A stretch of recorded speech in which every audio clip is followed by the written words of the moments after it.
Hello everyone. Today we are going to understand the Daikin E4 error code in a simple yet technically accurate way. If your AC suddenly stops and displays E4, there is no need to panic. This is not a major breakdown, it is a safety protection feature built into the system. Your AC is basically saying, "Boss, I'm feeling low, I need gas." Now let's understand what this error truly means from a technical perspective. Why E4 error happens, root cause analysis. Now let's discuss the actual causes behind this condition.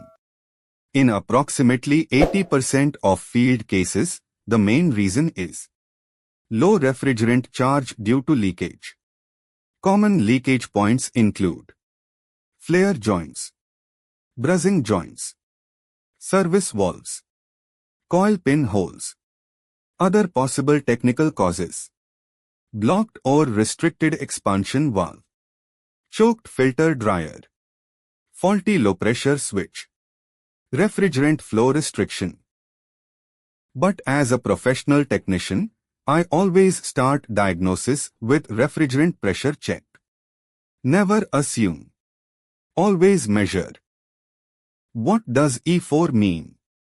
In Daikin air conditioning systems, E4 indicates activation of the low pressure switch. Technically, this means the refrigerant suction pressure has dropped below the safe operating limit. The system immediately shuts down to protect the compressor from running under low refrigerant conditions. This is not a fault code. This is a protection code. When refrigerant pressure becomes too low, the compressor may overheat, lose lubrication, suffering internal mechanical damage.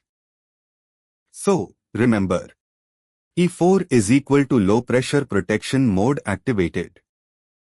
How low refrigerant affects system performance? When refrigerant pressure becomes low, the thermodynamic balance of the system gets disturbed. Effects include reduced cooling capacity, evaporator coil icing due to low evaporation temperature, increased compressor discharge temperature, insufficient oil return to compressor, automatic safety shutdown.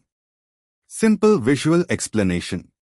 Imagine a gas stove connected to an almost empty LPG cylinder. Will it cook properly? No. Similarly, no refrigerant is equal to no proper heat absorption is equal to no cooling. Electrical check low pressure switch. Now let's inspect the electrical safety device. Important. Turn off main power before testing. Use a multimeter to check continuity across the low pressure switch. Under normal pressure conditions, the switch should remain closed. If the switch remains open even when suction pressure is normal, then the LPS may be defective.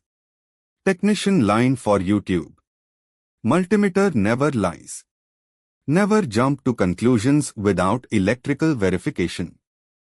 Step-by-step diagnosis procedure. Now let's diagnose like a professional HVAC technician. Step 1. Connect a calibrated manifold gauge set to the suction and discharge ports. Step 2. Measure suction pressure. As a general reference, depending on refrigerant type, suction pressure should not drop below approximately 40 psi. If pressure is significantly low, suspect refrigerant leakage. Step 3. Inspect flare joints and braced connections for oil stains. Oil traces are strong indicators of leakage. Step 4. Check for abnormal compressor sounds. Low gas can cause noisy operation due to poor lubrication.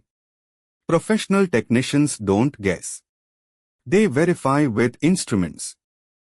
Corrective action, proper repair method. Now let's fix the issue professionally. Step 1. Identify and repair refrigerant leakage. Do not skip this step. Step 2. Perform proper vacuuming using a vacuum pump. Evacuate air and moisture to prevent internal contamination. Step 3. Recharge refrigerant exactly as per manufacturer nameplate specification. Use weighing scale. Never guess gas quantity. Step 4. If expansion valve is blocked or malfunctioning, replace it. Important. Never simply recharge gas without repairing the leak. That is a temporary and unprofessional solution. When to replace low pressure switch? Sometimes refrigerant level is normal, but E4 still appears. Replace LPS if switch remains open under normal pressure. No continuity changes with pressure variation. Frequent nuisance tripping. Visible internal damage.